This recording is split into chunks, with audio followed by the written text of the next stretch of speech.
Well, I hope you can see the word file and as well as you can see me. Yes, sir. Yes, sir. Well, okay. Layout, cancel. No. Uh, yes, this.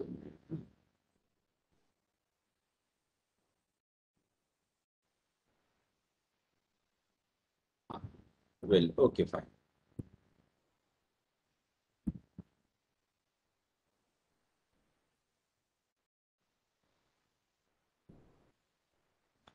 Well, okay. So today we are going to discuss causes of the downfall of the Marathas. We have already discussed three Anglo-Maratha war, and during these three Anglo-Maratha wars, we have seen that how there had been a rapid decline of the Marathas. In the first Anglo-Maratha war, they could stand against the British, but they could stand. Britishers were defeated at a couple of occasions, but it was not a very decisive victory. I mean, the Britishers were not completely rooted and thrown out of India, or their power was not completely destroyed. Marathas, they saved themselves, but it was a kind of, by and large, it was a defensive war. Like the Britishers, they could attack Pune, they could go towards Pune and try to attack Pune from Mumbai, but Maratha army has not came to attack Mumbai. So it was a kind of defensive war, we can say, from the side of the Marathas.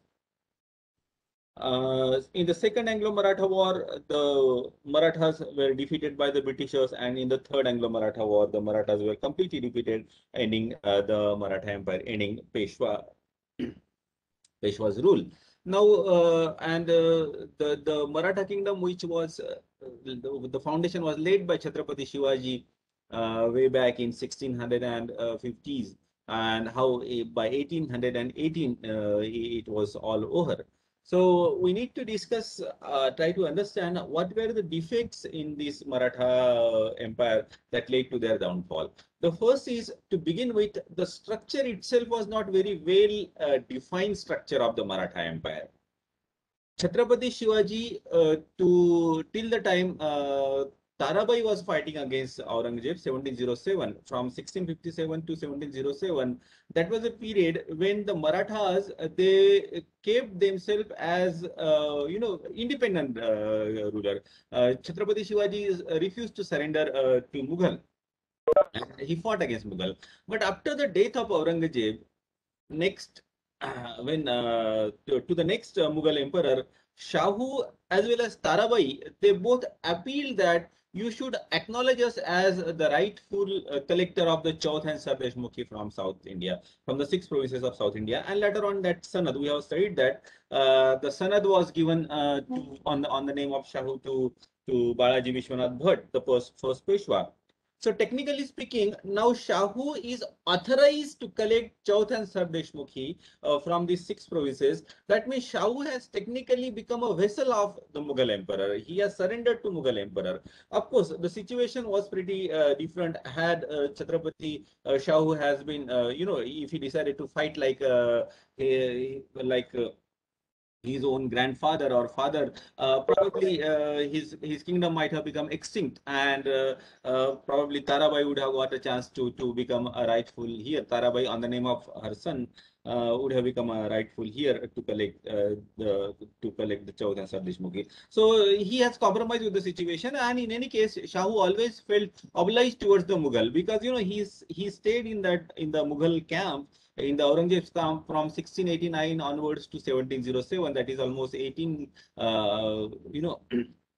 18 years of period. So Aurangzeb and Aurangzeb's daughter particularly, she took good care of his education, and he somehow, it is believed that he promised to the Mughal emperor that I will not destroy the Mughal empire. So he had a sympathy for the Mughal empire as such.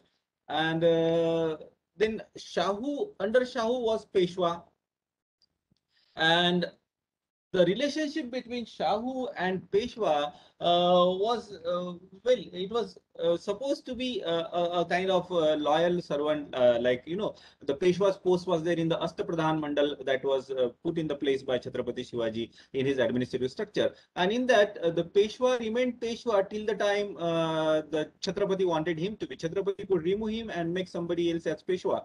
But then we find that gradually the Peshwa became not only supreme, but the Peshwa's position also became hereditary.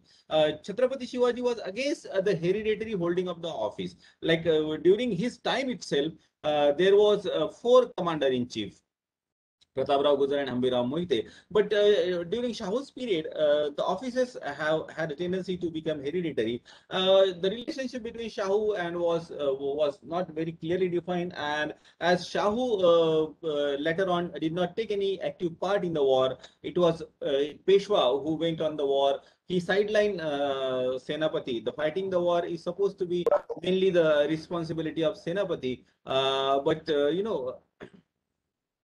he took over the work of Senapati, and there were a number of sardars which were brought forward by Peshwas, because according to the Astapradhan system of Chhatrapati Shivaji, Peshwa was one among equal. So you have Peshwa, you have Senapati, and other office bearer. So many of the office bearer like Pratinidhi and Senapati, they were not willing to take orders from Peshwa. They said, "Ki you are one among us, and Chhatrapati is our master." So in order to sideline them, or in order to expand the empire towards north, Peshwa brought forward his own sardar like Sindhes and Holkar. So they later on became quite supreme, especially Sindhes became quite supreme. So you have a very difficult and very intricate and complicated administrative structure. Shahu is a kind of vessel of Mughal emperor, technically speaking.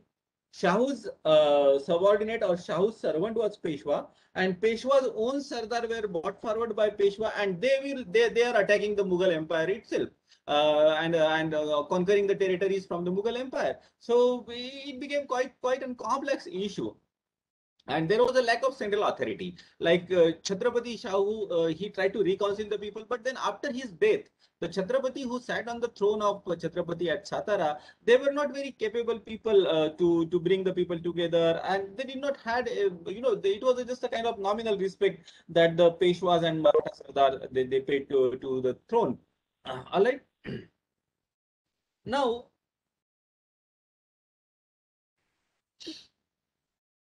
so this intricate structure, because of this intricate structure, there was no central authority giving a single guidance, or giving a singular policy for everybody to be followed. So we find that different people, they followed a different policy depending on the situation they came together. But then once common enemy is no longer there, like Mughal and the Britishers, they will go their own way. They will have their own way. How the administration should be run, it was not stipulated, and neither Chhatrapati Shahu or later Chhatrapati, neither Peshwa tried to bring it on a streamline like Mughal have done before them. There was Mansabdari system, and the Mughal administrative structure was much better, and it stayed in place for a very longer period in comparison to the Marathas. Marathas, they expanded very rapidly and they came down very rapidly, because one of the important reason was that they could not put in the place a proper, well-defined administrative structure. Well, now, over a period of time, we also find that the central authority has deteriorated. Chhatrapati Shivaji, he being a founder of the kingdom, he was highly respected by his follower. But then later on, we find that Chhatrapati is sidelined and the Peshwa becomes supreme. Peshwa's authority is in any case contested, because many of the Maratha Sardar, they claim that Peshwa is one among them and he is not superior. We cannot take order from him. We'll take order from Chhatrapati, but not from Peshwa. So we find that Chhatrapati's authority is now passed down to Peshwa, leading to the certain deterioration of the central authority. Now, next thing again happened. When Raghunath Rao got his nephew murdered, and there was a Barbhai's conspiracy of Barbhais we have studied during the First Anglo-Maratha War. So after 1673, after the murder of Narayan Rao, gradually all the power got concentrated in the hands of Nana Fadnvis, and this Fadnvis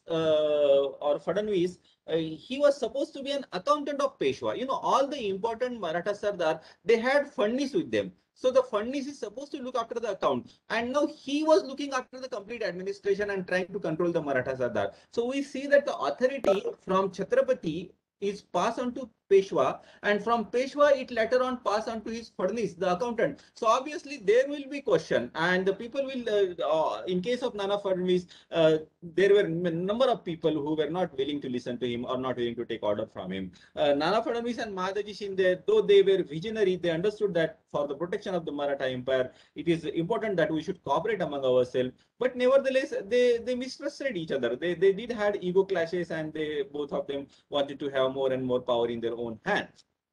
Well, so this was another reason. First thing is that the structure itself was pretty faulty. Next thing is that the central authority deteriorated.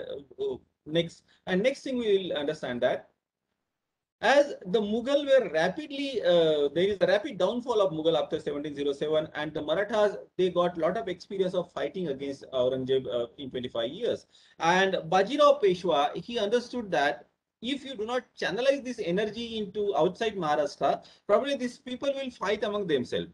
And then he took, he understood that it is the Mughal Empire which is becoming weaker. So it's better that we should expand the Maratha Empire in the northerly direction. Now, this policy by itself was not wrong policy, but the Marathas expanded in the northerly direction too fast. You see, in 1652, they have taken over the responsibility of protecting the Mughal Empire in lieu of the Chauth of Punjab and Sindh. Now, you see how far is Punjab from Maharashtra? It's far away. You have to cross the whole northern India, Delhi, and go to Punjab.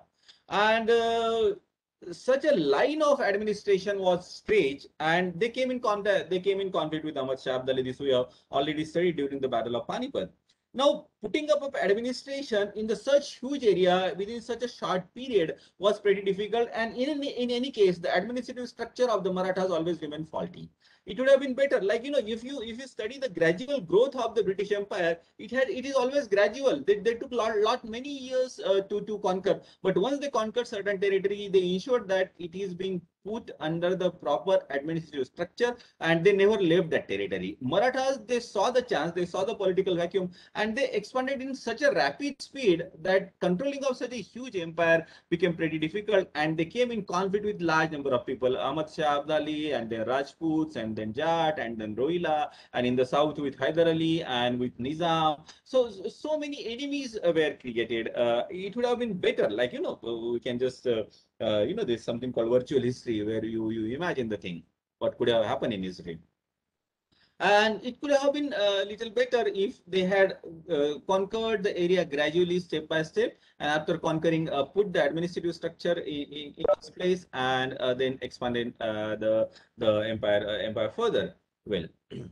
Now, they have taken the huge responsibility to protecting the Mughal Empire. Again, that became one of the important reasons that their administrative responsibility stretched too far, military responsibility stretched too far, ending into the conflict like Panipat, where there was a huge loss of Marathas and Maratha received setback. Now, in the newly conquered area, as I already referred to, that the Marathas did not put a proper system of administration like Chhatrapati Shivaji has tried to do. When he conquered Karnataka, at the time of conquest itself, he took certain administrator and clerk along with him, and after conquering, he ensured that those area is properly administered. But in case of Peshwa's period, that is later Marathas period, this administrative structure was never put in the proper place, and once Marathas, they collected Chauth, they did not pay much attention to that area. Even in case of Bhosle ruler of Nagpur also, they collected Chauth from the Nawab of Bengal. But when Nawab of Bengal requested Bhosle ruler that I am paying you taxes, you please come and protect me in my fight against the Britishers, Bhosle did not respond. So, and that is a general policy followed by the Marathas. And it's because of that the Marathas were pursued by the many Indian indigenous ruler as the kind of robbers who will come and collect the chauth and they will just go away without taking any adequate precaution to put the administration at the right place, as well as to protect ourselves from any innovation. So that was one of the important administrative defect in the Maratha administration and the Maratha warfare and Maratha collection of chauth. Next important defect that remained in the Maratha Confederation was Watandari system. Chhatrapati Shivaji was, we have studied this in the last semester, Chhatrapati Shivaji was against giving any Watan, that is, giving a huge land to the people in lieu of the military service. So that Zamindar will collect the tax and he will give a military assistance to the king. That was a system which evolved over a period of time. But Chhatrapati Shivaji was against this because that Watandar had a tendency to become independent as well as to join hands with the enemy whenever they could find a chance. That is written in Ajnapatre, that is the quality of the Watandar, that is the quality of this Deshmukh. So Chhatrapati Shivaji, in lieu of service, was in favor of giving a salary, cash payment, regular payment, and no land allocation should be given. Of course, he could not put it 100% into practice. But later on, what happened is during the period of Rajaram, when there was a chaotic condition in Maharashtra and Aurangzeb was luring the Marathas by giving them Jagir, by giving them, which is called Watan in Marathi, by giving them Watan. So to prevent the Marathas from joining Aurangzeb, as well as to encourage the Marathas in the service of the Mughal to come back and serve Swarajya, our own kingdom, Rajaram also started giving them, promising them Jagir. And at the time, Jagirs were even allotted in the enemy territory, and the Marathas were encouraged, you go and conquer that territory, and that will be your Jagir. From that Jagir, you take certain tax, and certain tax you pay to the central authority. So that Jagir system and Watandari system was, reinstalled or begin to be practiced again during the period of Rajaram, and then later on, when the Mughal were no longer threat. The Peshwas came into the power, and they did not try to correct this system. This Watandar at different places, they usually manipulated the account. The amount, let us say, if suppose 40% is to be paid to Peshwa, the central authority, they will show very less revenue, so that the very less amount would be paid to the central authority and large amount of money will remain with the Watandar. And the Peshwa, though, he had his accountant to check the account of this Watandar, he had no authority to punish them. At the most, there will be some conflict and the matter will be settled by paying some money and some money. That is how large number of Watandar, Sindes, Holkar and Patavardhan, they Gaikwad, they all enrich themselves. And the Peshwa was, always crying for his death. He, like Bajirao Peshwa died, and before his death, he had a lot of debt on him. Nanasaheb Peshwa had a lot of debt on him. The money has to be taken on loan to fight the wars. So this faulty Watandari structure has also kept the Maratha Empire weak. And in any case, this Watandar and Zamindar, they did not keep the proper account of the revenue, and over a period of time, they became virtually independent. Hereditary succession has also become one of the important reasons of the weakness of the Marathas. Chhatrapati Shivaji, except him, of course, that is, he always planned that it will be my son who will be succeeding me as king. But then apart from him, all other Ashtapradhan, they will not be hereditary. Like during his time itself, there were 4 commander of chief, 2 were, Pratap Rao Gujar and Hambirao Mohite. I am forgetting the name of two more commander. But during his lifetime itself, there were 4 commander-in-chief. So it is not that the commander-in-chief's son will become commander-in-chief. But that happened during the Peshwa's period. Peshwa's house itself became hereditary. Bajirao and later on his son, and before Bajirao his father Balaji Vishwanath. But nevertheless, at least 3-4 Peshwa in the beginning, they proved themselves capable. But this hereditary succession had proved very harmful, because later on the Peshwas who came, and especially this Bajirao too, who was who lost finally independence of the Marathas, was quite incapable and suspicious person. He did not lead the Marathas at the right time. he himself signs treaty to protect his life, and then he encourages his own Sardar to fight against the Britishers. So that was well, not it's not going to happen. It's not going to work out. So this hereditary succession became one of the important reasons. And as there was hereditary succession in Peshwa's house, there was a hereditary succession in other offices as well. Like Dabade was Senapati. So after the death of Dabade, his son Trembak Rao Dabade becomes Senapati. Pratinidhi's house became hereditary. So that kind of hereditary succession, because in a family, it's quite possible that one or two, three, four might be, successor they will be capable. But in the same house, it is not necessary that every child that will be born in the next generation will be a successful and capable child. So hereditary succession was one of the important reasons behind the downfall of the Marathas. Marathas somehow should be had a tendency to always fight among themselves. And this we have seen even in the teeth of the opposition. Like, the Mughal were already there prevailing in Maharashtra. Even that time also, Santaji and Dhanaji, they developed such a differences that they fought war, and we know that we have said that in the last semester how Santaji was finally defeated and later on killed by one of the Maratha themselves who had certain enmity. And there are large number of infighting, like Sindhes and Holkar, they had traditional enmity. We have seen that that was one of the important reasons behind the Second Anglo-Maratha War, when Sindhes and Holkar differences could not be resolved by Peshwa, and Holkar, he defeats Shinde and Peshwa's army, and Peshwa runs away. Bhosle and Peshwa, they had their own enmity. When Nana Sahib Bhosle, he fought against the Bhosle ruler of Nagpur so that they can have, the control over a certain part of Bengal. And in case of Gujarat, there was a conflict between the Senapati and Bajirao Peshwe. Then this is not only between the two families, like Bhosle and Peshwa. Within the family also there were large number of conflicts. For example, in the Bhosle family, Mudoji and Sabaji, they fought against each other, and Sabaji was finally killed. Within the Holkar family, Ahilyabai and Tukoji Holkar, they had their own differences. In Gaikwad's family of Baroda, Fateh Singh and Govind Rao, these two brothers had a conflict. And then among the Sardar also, for example, though Nana Fadnis and Mahadaji Shinde, they gave good leadership during the First Anglo-Maratha War, but they had differences. They never trusted each other fully. But at least they had an understanding that we need to cooperate with each other to keep the Britishers out, which unfortunately Dattaji Shinde, Mahadaji Shinde's successor, Daulat Rao Shinde, did not understand, and he continued to fight against Holkar. Well, now apart from that, the caste factor was also important factor which had kept the Marathas divided. There was a kind of conflict between the Marathas and Brahmins on the one side. Then there was a Prabhu caste, and within the Brahmin there were different groups like Deshastha and Kokanastha, and they did had a certain conflict. And it is believed that just before Panipat, Mallara Holkar had meeting with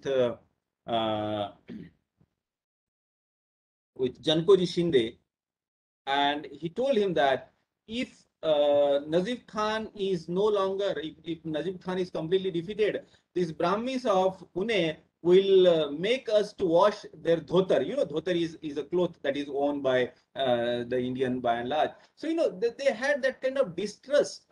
Distrust is there in the politics, but that distrust become intensified if you are already prejudiced against another caste. So that caste factor had also created a lot of prejudice among the Marathas, and that kind of, they did cooperate with each other, no doubt about it. But it resurfaced time and again, and prevented the wholehearted cooperation among the people.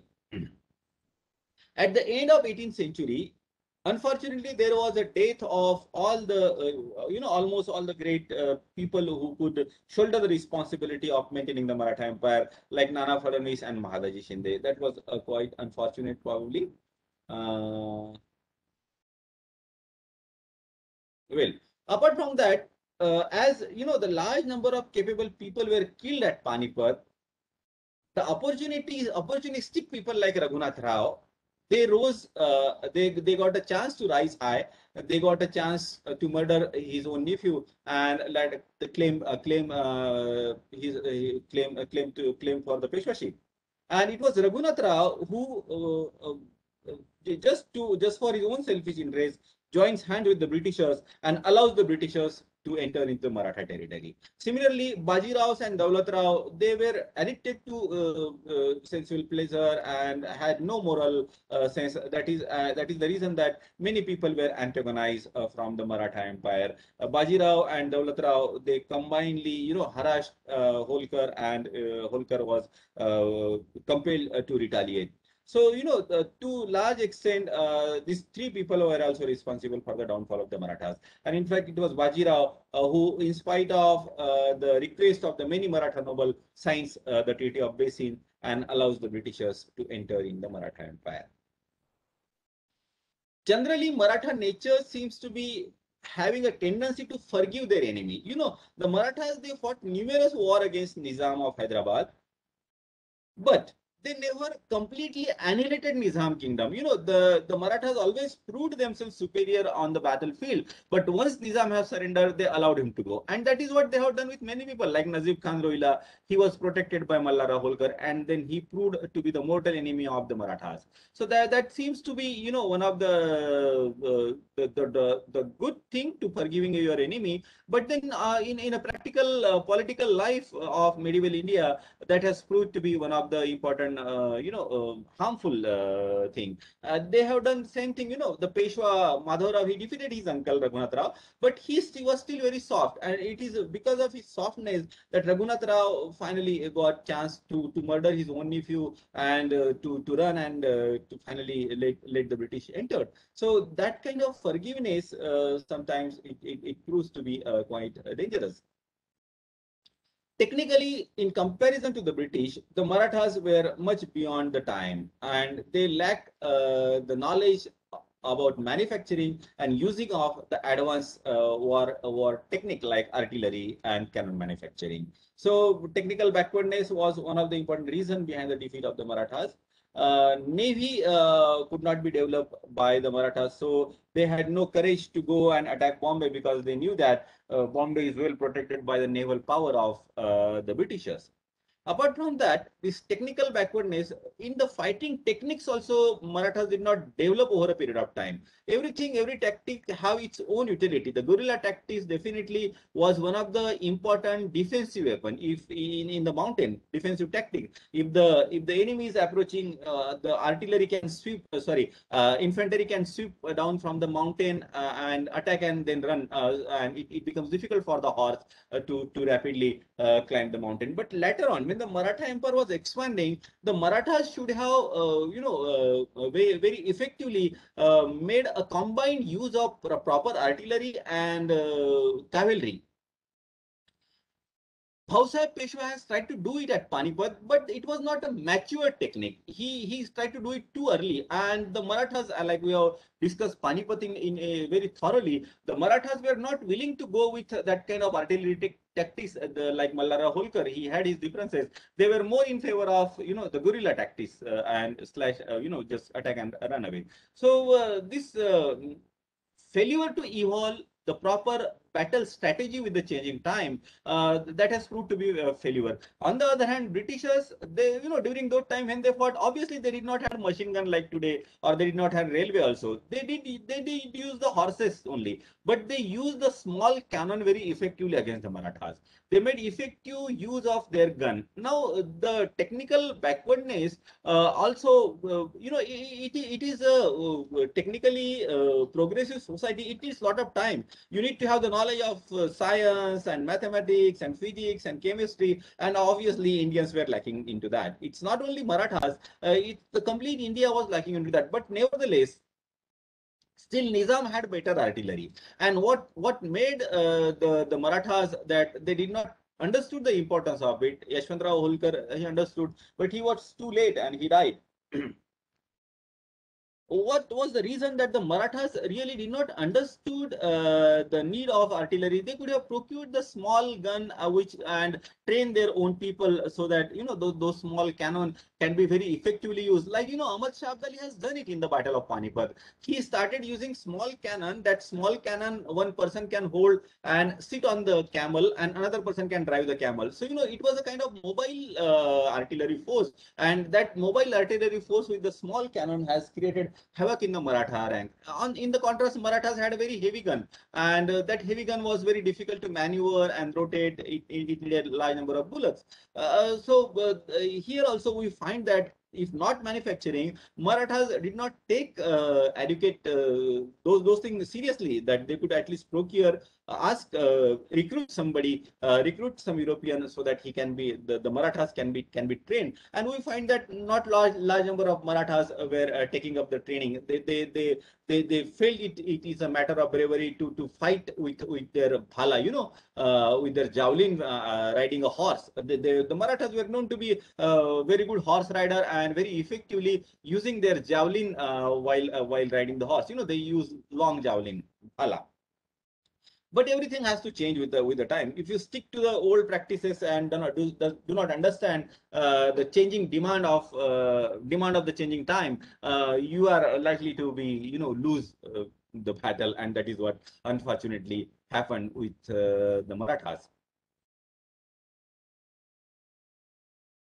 They also lack trained forces. Sinde, he kept a large number of French commander in his army, and he, prepared battalions, a number of battalions who used to fight on the western line like a disciplined army. But for a long period, even till the time of the Third Anglo-Maratha War, when the Maratha Empire became extinct, this command remained in the up to Second Anglo-Maratha War. To Third Anglo-Maratha War, hardly anything was left. Up to Second Anglo-Maratha War, the command was kept in the hands of the European. Marathas could have, tried to follow the policy when this European general will train the Marathas, and the Marathas will lead the army. But large number of Marathas were not willing to take up that kind of work. Ahmad Shah, Ibrahim Khan Gardi's, his artillery was being looked down upon by the Marathas, who were expert in the guerrilla warfare. Well, during Shivaji's time, the army used to be consisting of only the fighting forces. It was not allowed that they should carry a non-combatant or woman during the march. Very few non-combatant who will be providing water and all to the fighting soldiers. But during the Peshwa's time, the number of camp follower became very huge, and this number of camp follower also became, they hampered the swift mobility of the army, like it happened in case of Bausaheb Peshwa during the Third Battle of Panipat. And this huge camp follower, non-combatant people was one of the reasons of the defeat of the Marathas in the Third Battle of Panipat. And later on, they definitely hampered the movement of the Marathas. There is also a question of national feeling of the Marathas. The concept of nationality has undergone a lot of changes over a period of time. Now, for us, nation is only one, that is India, and we all are Indian, irrespective of our state, irrespective of our religion, and whatever it is. So that is a nationalism which is generally has become a popularly accepted concept of nationalism during the British period, and when we fought the colonial war, and then later on we became independent.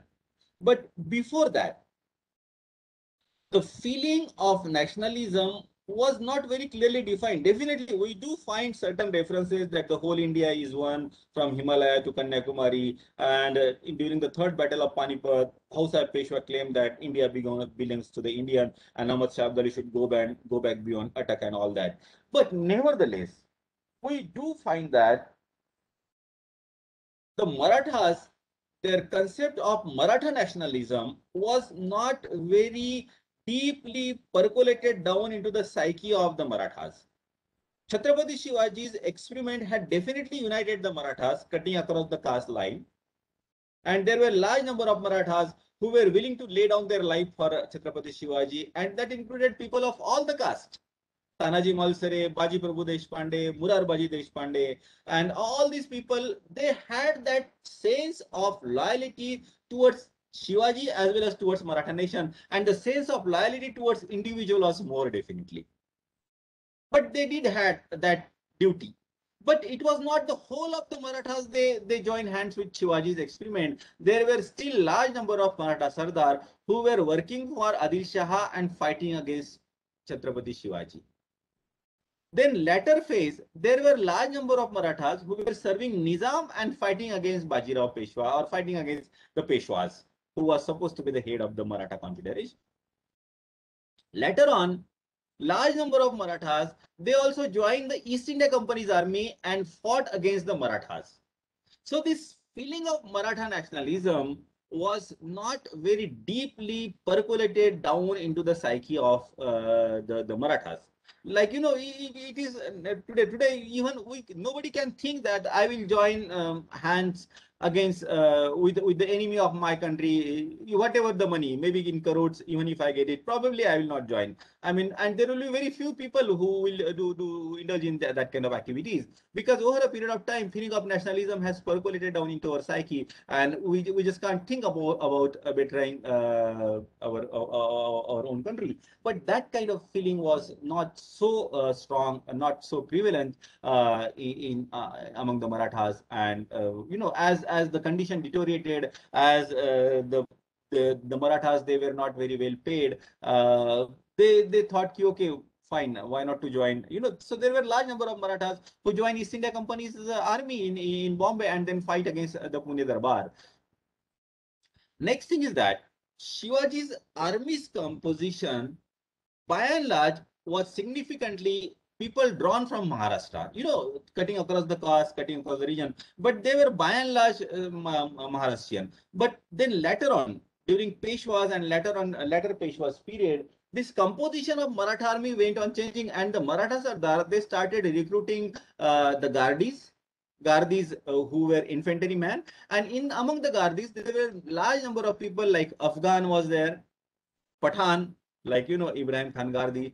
There used to be Arab, and there used to be the people from the northern India, who will call Pur Bhaiye, coming from the present day UP and Bihar, and they also joined the Maratha army. Now these people, they hardly had any sentimental feeling for the Maratha cause, and they were mostly mercenaries. And we find that these mercenaries, they were creating a lot of trouble. Like Arab guard of Nana Fadnavis has created a lot of trouble. The Gardis, they created a lot of trouble, and it was in fact the Gardi who murdered Narayan Rao Peshwe because he was paid money from the Raghunath Rao Peshwe. So you will find that the composition of the Maratha army, which was more nationalistic earlier during Shivaji's period. Nationalism is Maratha nationalism, not an Indian nationalism I am speaking about. So who were more loyal to the Maratha nationalism, we find that loyalty was decreasing because now the composition of the army had also undergone significant changes. Shinde, he relied on the European general, and we know that during the Second Anglo-Maratha War, it was this joining of a French general with British that was an important cause behind the defeat of Shinde. Well, now, Marathas, they had a traditional system of going for a Mulukgiri. They called it Mulukgiri. Mulukgiri is what? After Dashera, all these Maratha forces will join and they will attack the enemy territory, collect the chauth and do some looting and will come back. So their main source of income was Mulukgiri. Now, they, in spite of having such a huge empire and in spite of having a significant portion of the western coast and later on Gujarat also under their control, Marathas did not take the trade and business activities very seriously. They did not, encourage the trading and business activities, because it is the trading and business activities that will incur you a lot of profit from the people, and that will flourish your kingdom. But the Marathas, they ignored this. Even in the small territory of the British that was near Surat, the Britishers used to earn the huge profit, and the Marathas, they by and large remain unaware of tapping on that economic activities. They Marathas generally we find that always under the date. Peshwe, Shinde, Holkar, Bhosle, all were there always under the need of money. And this is the indication that they lack the financial discipline.